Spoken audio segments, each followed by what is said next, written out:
সকালবেলা ঘুম ভাঙতে একদম চায় না, তারপরেও আমাকে জোর করে উঠতে হয়। আসসালামু আলাইকুম এভরিওয়ান, সব কেমন আছেন? আশা করি সবাই খুব ভালো আছেন। বুঝতেই পারছেন আমি কেন সকাল সকাল উঠে পড়েছি। হ্যাঁ, মেয়েদের টিফিন করার জন্য। আজকের মেয়েদের কী টিফিন করছি সেটাই আপনাদের সঙ্গে শেয়ার করব। এখানে কিছু সবজি আমি ভেজে নিচ্ছি। এর মধ্যে আছে বিন কড়াই, গাজর, পেঁয়াজ আর ক্যাপসিকাম। মেয়েরা যাতে সুস্থ থাকে সেই চেষ্টাই করি, বাইরের খাবার একদমই খেতে দিতে চাই না। কিন্তু আমার ছোটোটা আবার আমার হাতের খাবার খেতে খেতে এত বোরিং হয়ে যায়, ওর আবার বাইরের খাবারটাই খুব পছন্দ হয়। যাই হোক, যতটা চেষ্টা করি আমি নিজের হাতে বানিয়ে দেবার, আমার যতই কষ্ট হোক, আমার যদি শরীরও খারাপ থাকে তবুও আমি উঠে ওদের জন্য খাবার বানাই। আজকের চটপটির মধ্যে ছোলা মটর দিচ্ছি না, আজকের একটা হেলদি চটপটি বানাচ্ছি। সেটা কি জানো তো? কনচাট। আজকের কনচাট বানিয়ে দিচ্ছি। আর বিটটাও আমার ছোটোটা খুব খেতে পছন্দ করে, সেই জন্য একটু বিটটাও কুচিয়ে দিলাম। কর্ন চাটটা কিন্তু অনেক হেলদি খাবার। আমি অনলাইন থেকে কর্নটা কিনে নিই, আর ওটা আবার আমি একটু বয়েল করে ফ্রিজে রেখে দিই, যাতে আরও 3-4 দিন ভালো থাকে। তা যাই হোক, কনচাট খেতে কিন্তু ছোটোটাও পছন্দ করে আর বড়টাও পছন্দ করে, সেই জন্য আমি একটু ওদের জন্য আজকের কনচাট বানিয়ে দিচ্ছি। আমার ছোটোটার আবার স্পেশাল টিফিন না দিলে সে আবার নিয়ে যায় না। আমরা যখন স্কুলে যেতাম ভাই, আমরা আর কি নিয়ে যেতাম? মুড়ি আর চানাচুর, রুটি, আলু ভাজা, ব্যাস এইটাই থাকতো। আমার বড়টার কিন্তু খুব স্পেশাল কিছুই চাই না, ও যা দেবো তাই নিয়ে যায়। এই দেখো না, ফ্রাইড রাইস বানাবো বলে এখানে বিরিয়ানির চালটা আমি ফুটিয়ে নিচ্ছি। বাসমতি রাইস দিয়ে ফ্রাইড রাইস বানিয়ে দিতে হবে।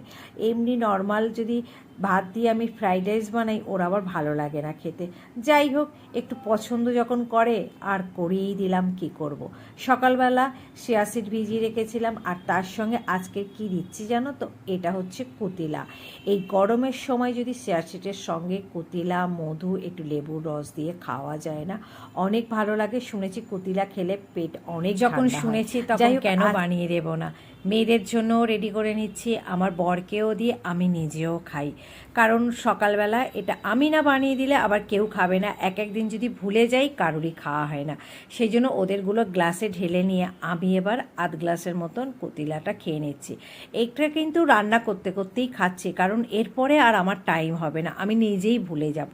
সেই জন্য ওদের যখন দিই, আজকের বানিয়ে দিচ্ছিলাম একটু ফ্রাইড রাইস ডিম দিয়ে আর সবজি। আর এই সবজিগুলো রাতেই কুচিয়ে রাখি জানো তো, কারণ না সকালে উঠে কোচাতে অনেক দেরি হয়ে যায়, কুচিয়ে রেডি করতে আরও কত তাড়াতাড়ি উঠবো বলো। এমনিতেই এই টিফিনগুলো রেডি করতে না 1.5 থেকে 2 ঘন্টা আমার সময় লাগে। সব কিছু রেডি করে না দিলে, একটা যদি জলের বোতলও আমি দিতে ভুলে যাই, ওরা কোনো দিন মনে করে সেই বোতলটাও চায় না। বুঝতে তো পারছো, রুমাল থেকে শুরু করে সব কিছু আমাকে রেডি করে রাখতে হয়। যেদিন সকালবেলা আমি টিফিন রেডি করি, তার আগের দিন ভেবে থাকি আজকে টিফিনে কি দেব।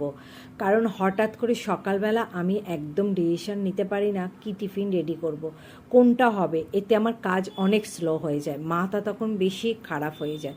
সেই জন্য আমি রাতেই ভেবে থাকি কাল মেয়েদেরকে কি টিফিন দেবো। টিফিন বক্সগুলোতে আমি ফ্রাইড রাইসগুলো তুলে নিয়েছিলাম, যেহেতু একটা বড়টাকে দেবো, একটা ছোটোটাকে দেবো। আর ফ্রাইড রাইসটা গরম ছিল বলে না, একটু ফ্যানটা চালিয়ে ফ্যানের তলায় রেখে দিয়েছিলাম। আর এখানে আছে ডটিক্স জল, এটা ছোটোটা নিয়ে যায় কলেজে, ও রাতেই রেডি করে রাখে ওর জলটা।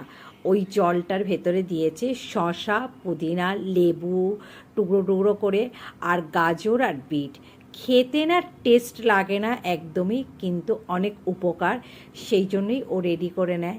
আর মাঝে মাঝে আবার আমিও বানিয়ে বাড়িতে খাই, ভালো লাগে। এইখানে ভিডিওটা এবার শেষ করছি, ওরাও বের হয়ে যাচ্ছে, এবার আমি চা খাবো।